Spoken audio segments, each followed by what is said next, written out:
guys, and welcome back to a new episode of Couch Critics. I'm Lamia. And I'm Ruby, and today we're gonna be reviewing Joker, Folie à deux. Folie à deux, yes. What is it in English? I think they kept the same name in Okay. French. It's Madness for two. Oh yeah, maybe. I don't know. Yeah, but I saw the poster for Yeah. the movie and it was written in French. Yeah, and I watched it in English, and yet it was still in Yeah, I think they thought it was fancier if it was in French. Maybe. Yeah. Maybe they hired Emily in Paris to like come up with an The idea like this. Oh my god! What if we call it Folie à deux? Folie à deux. Folie à deux. Yeah. And then Sylvie rolls her eyes at her. But then it ends up working, and Yeah. the clients were. Because Emily always finds a solution. Yeah. That was our small Emily in Paris shade. We need to have like one shade a day to get through the day. Yeah. True. Yeah. Yeah. Keeps our brain Going. Yeah. So So- Joker. So Joker is the sequel to the first Joker. Yeah. It's a new adaptation of Joker overall. I mean, it's maybe the third adaptation that I see. The first one was with Heath Ledger, rest in peace. And the second, you don't know Heath Ledger? No. He played Joker with Batman with the guy from American Psycho. Okay. And the second one was with Margot Robbie, and like the other guy who played Joker is this singer. What is he called? The creepy one. The one creepy who one. sent her like dead things to her. Yeah. Yeah. I don't know. But yeah, I know, but I don't know. Like Exactly, that actor. And this third version is with Joaquin Joaquin. Phoenix. Yeah. And this time we follow Joaquin as his we follow the Joker's lockdown at a psychiatric hospital. Yeah. And we just get to explore some of his madness, and we get a first look of Harley Quinn, Yeah. a new Harley Quinn with Lady Gaga. I know the movie got a lot of negative reviews. I personally really liked it, but there's one thing that frustrated me about the whole synopsis is that we saw Joker's life from beginning to end. Like I didn't see any I didn't understand how it was a sequel. Like we know about the crimes he did, but Harley Quinn, we meet her in the psychiatry hospital. Yeah. Yeah. Whereas in like Suicide Squad, they had a different story, and Yeah, but I think that Harley's was created to be a side character. Like Yeah. she was never her own character. And so, and like even in the Margot Robbie version, Yeah. like when she had to meet Joker, she was his therapist. And Yeah. in this one, like it was mentioned that she's a psychology student. yeah. Have you seen the first Joker with Joaquin Phoenix? No, I haven't. Okay. Have you? I did. I loved the first one. It is one of my favorite movies. It did not feel like Joker at all, but Okay. at the same time, it represented Joker in such a different light. I don't know. I feel like people are mad right now because they expected the same thing as the first one, as the Yeah. first Joker with Joaquin Phoenix, and they weren't happy about it being a musical. Yeah, I get Yeah. it. See, the musical part I really liked. I felt like this was the only part where we actually saw the Joker in his Mhm. true colors and in his true dramatic and just like whole gestural and everything. Yeah. But I think since he was in the psychiatry hospital, it didn't have to be in his head. Like, why weren't the songs actually happening in real life? Because I feel like in psychiatry hospitals, Mhm. it is normal to see like a patient singing and performing as if in his head he has like an audience and everybody's singing with him. But like in this movie, when were those songs, like when they would end, we would see Joaquin or the Joker like back to the initial position where he was before the song started. And I felt like this was a missed opportunity. I don't think I agree with that. Like to me, those moments of those musical moments were all about his dissociation. It was whenever he dissociated, he was going through something bad, and then he needed to leave that place without leaving. Like, he just needed his brain to shut off, so he would go somewhere else without moving. And that just, like, to me, the music was a symbol to his madness, and Yeah. it was very necessary to have it, because honestly, like, I don't think Joaquin Phoenix, Archer, in the movie, I don't think he's even Joker. I don't like, I don't know, like, when I watched the first one, he wasn't this badass, like, very Machiavellian character. He was this nice guy who was always this outcast. No one cared about him. He was bullied all the time. He couldn't get his power back, and so he had to dissociate in order to survive. And to me, like, maybe, at least to me, the way that I justify all this Joker thing is that maybe this is all his imagination. Maybe he watched Joker. Maybe he read a comic and then he started thinking that he is Joker, and that helped him cope, and it helped him, go after those villains. And yeah, it just went a bit too far. But yeah, to Yeah. me, this whole saga, this whole franchise, this whole adaptation, this last one, is about mental illness. It's not Yeah. about being a villain nor a superhero. It's about how bad things could get when someone get oppressed and no one stands up for them. That's really beautiful, and I couldn't stop but think about it during the movie because Hmm. throughout the whole movie, I just want to go in the screen and give him a hug. There was Yeah. so many scenes where he was just carried, and like they literally mopped the floor with him at some point, Hmm. and it just broke my heart. And I love the scene in which his lawyer talks about this, Yeah. where she's like, he was he was abused as a kid, and then the social security system, social services system, they just brought him back to the same house, and like his whole life. And once he escaped from his family, like his mother, he Hmm. went back to like the psychiatry hospital where it also was very abusive. Bad. And it just puts into question a lot of things. Like, for example, when someone does something bad, when someone goes to a psychiatry hospital or whatever facility, even jail, are these places meant for punishment or are they meant for rehabilitation? Yeah. And I felt like in this movie it just was a lot of punishment when it wasn't necessarily his fault that he had a tough Hmm. past. And yes, everybody should take accountability for what they do, and like someone's past doesn't necessarily justify what they do in the future or them killing people, Hmm. but sometimes it's just like the right amount of help could have changed a lot of things. Definitely. So yeah. And I feel like, yeah, in the movie, like, they definitely called the city where he lived Gotham, which Yeah. is the Batman Yeah. city.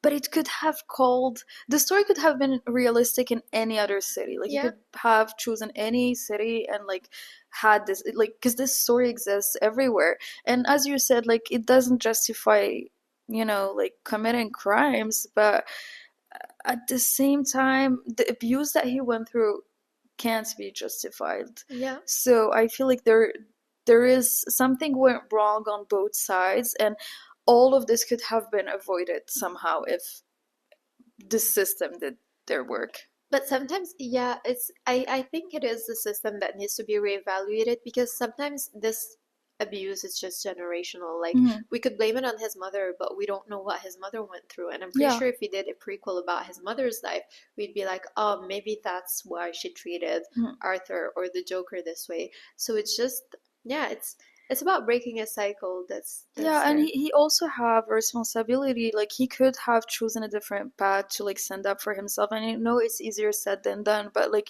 you always have that choice. So he should be held accountable. But I mean, it's such a sad movie because, like, no matter where you look, everything's messed up and everything's broken and everything's miserable. And I feel like the reason why people didn't like this movie is because it's just like this movie was marketed to the wrong audience. Yeah. It's not a Marvel movie, it's not a superhero movie. It shouldn't be marketed to this kind of audience. So I understand the people who didn't like it, but Yeah. it's not for them. Like they did not sign up to watch something as heavy as this, because it's so heavy. Like when I watched especially the first one, I was shattered. Like watching Joaquin dance on That's Life, the Frank Sinatra song, it will forever be a scarring moment for me, because Yeah. you do feel his pain during that scene, you do feel his suffering, and hearing that song again just brings you back to that exact same moment when you watched him dance on it like the first time. And it's just they played the song twice during this second movie, and it was such a beautiful song again. I should And have watched the first one. I'm gonna watch it. yeah, it's a sad one, but it's worth to watch. It's better than the second one, but yeah. Speaking about music and songs, I just love the whole soundtrack, and Hmm. especially the one at the end from Jacques Brel where he's singing to Lady Gaga on Yeah. the phone. That was also very heartbreaking, and yeah, it was. I think the performances were incredible. I do understand some people's perspective about how Lady Gaga's character or Harley Quinn's character lacked depth, but I think that, as you said, the way you described it was perfect because she's a secondary character, she's not a main Hmm. character. Yeah, totally. I That was the only thing that I didn't like, is Lady Gaga being cast as Harley Quinn, because I feel like Lady Gaga is already a Harley Quinn in her own life. Lady Gaga is There is nobody like Lady Gaga. She's so outstanding. She's so different from every other celebrity that you could see. And like I feel like if Lady Gaga plays a normal character, like the girl next door, that would be something crazy to watch, because we're not used to seeing her like this, but we're used to seeing her, I don't know, like do those crazy things on the VMAs, and like just wear like a flesh outfit. Yeah. You remember that one? Yeah. Yeah, and so I don't know, like to me, if casting Lady Gaga as Harley Quinn is a very easy choice, and I would have much preferred someone totally new, or someone who's maybe like not used to playing a character like Harley Quinn. Even I don't think Margot Robbie worked too. I didn't like her as Harley Quinn. I really liked her as Harley Quinn. I think she was so fun and She's she's very sitting there. cartoonish, but if you want Yeah. to play with Joaquin Phoenix and you want to play something serious, I don't think that Margot Robbie is the right choice. Yeah. But I do think that Lady Gaga did a lot of effort seeming like quieting down in that movie because it's Lady Yeah. Gaga, and at some point I was like, we've seen you be all out, we've seen you do more, have more energy in your roles, but she didn't show that in that movie. And I felt Mhm. like that was representative of someone Yeah, who's but kind of I also struggling. felt like they didn't put as much thought in her, and the way that she was presented. Because like I just remember like at a certain point, like we were watching Joaquin Phoenix and he was dirty, like he looked dirty, and she held his face and her nails were done, and it I was just like, how are your nails done if you've been there for a while? Okay, you can check yourself in and out, but like you're literally in a jail. Yeah. So how are you so put together and everyone is not? So to me, just it took me out of like the whole thing. And no, I would have preferred someone else, definitely. I don't think Lady Gaga worked at all. And what else? Joaquin Phoenix, can we talk about Joaquin Phoenix? He's Yes. I love Joaquin Phoenix. I just want to give him a hug. Like he just seems like Yes. such a tortured human. And I mean, I'm not gonna talk about his tragedy. Like his brother died. He was an actor, and Yeah, I saw that. I was looking yeah, up his biography and I saw that his brother died in the 90s. He was like in his yeah, 20s. Yeah. yeah, pretty brutally. And I don't know if it had to do any with that, but like you could just I don't know how you could play such a tortured character like Archer so beautifully if there wasn't something, I don't know, like true, if there wasn't some truth about it, because he you could just feel the suffering just from the screen. It was just perfectly played. Like I don't care if how bad the movie could be, as long as Joaquin Phoenix is in it. Like the moment you see him, you're just like, I don't even know how to talk about him. I don't know. I'll let you talk. No, I do agree with you. His pain was very honest, and I felt the powerlessness, if that's Yeah, even a word. You would look at him and you would feel how just victimized he was in all of this. And there's one scene that really marked me. After the guard let him sing, like he told him he was gonna let him sing in their yeah, class and everything. He was walking with him, and he said thanks, and he just gave the guard a yeah. pat on the back, and the guard just hit him, and he Hmm. just like it was very intense. And it also comes to show that like everybody in that movie, from the guards to the characters, everybody had their issues and their traumas, and they all had different like mechanism of Yeah, like defense, coping. yeah, Yeah. coping and defense mechanism. And yeah, it was that was just heartbreaking because it was he was just saying thank you, you know. Yeah, and also in the first movie, it was hinted that he has a condition where he couldn't stop himself from laughing. Like whenever he would laugh, it was a forced laugh. He just couldn't he couldn't control it, and it's so heartbreaking to see him in some scene like breaking down and crying and being forced to laugh. And Yeah. yeah, and also you could see the huge transformation whenever he was Joker. And I don't know, like to me, Joker was this kind of big brother who stood up for him. And Archer on the other side wanted to let go of him, but he couldn't. And yeah, it's complicated. It's very Yeah. complicated. There's another scene where one of his friends got suffocated while he was sleeping in his cell, and he just started crying. This whole movie was just like heartbreak after heartbreak, Yeah. and you could feel the pain, and you just, I don't know, it was a sad movie. Yeah. It's, I don't know. Yeah. That's why I don't think that it's just not about Joker. No. It's about something that's much more deep than that. And I would have loved if people opened up their mind and like just tried to understand Archer as a character, to actually look at Archer instead of Joker, because this is the whole point of the movie. People are looking at Joker, but you need to look at Archer and try to understand him. Yeah. And nobody's doing that. Everyone is just so focused on Joker singing and Joker doing this and that, and he should be out and like doing all of these bad stuff. But no, he shouldn't be out doing all of these bad stuff. He should get help, and we should all have conversation about how Archer could be helped and how the system could do better. And Yeah.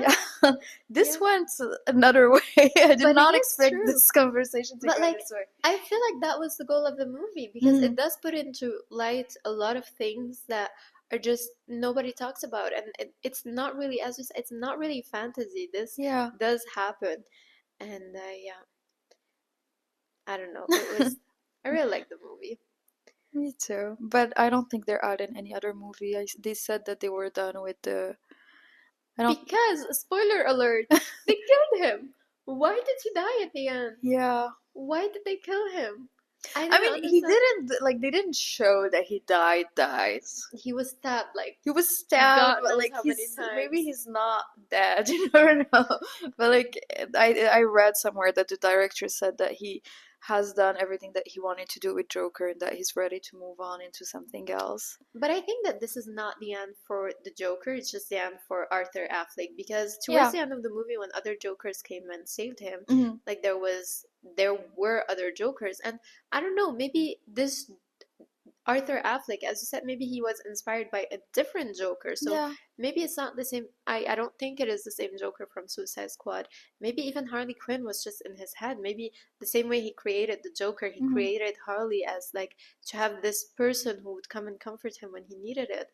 Yeah. So yeah, I don't know. I do think that someone should make a proper movie about Harley, Yeah, the same way that Todd did this movie about Archer, and like we should have a movie about her that would make us feel some sort of empathy for her yeah. and to understand where she's coming from. But I feel So, like her character was very controversial in the different movies, because in mhm, Suicide Squad we see Harley Quinn as the person who depends on the Joker. In this movie, the Joker was very reliant on her, and she yeah, was the one like leading him and like telling him what to do. She's the one who made him become the Joker again.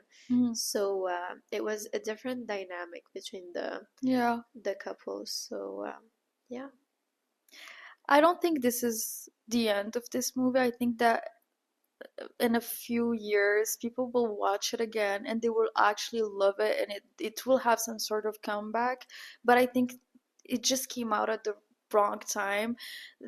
People are not ready to watch something like that, like this right now. And also, like, Terrifier just went out and it's with a clown, and like they're with Terrifier, they're just hungry for success. Do you know what they're doing? Like the clown from Terrifier, he's just like mocking the Joker like No, all around the internet. that's not nice.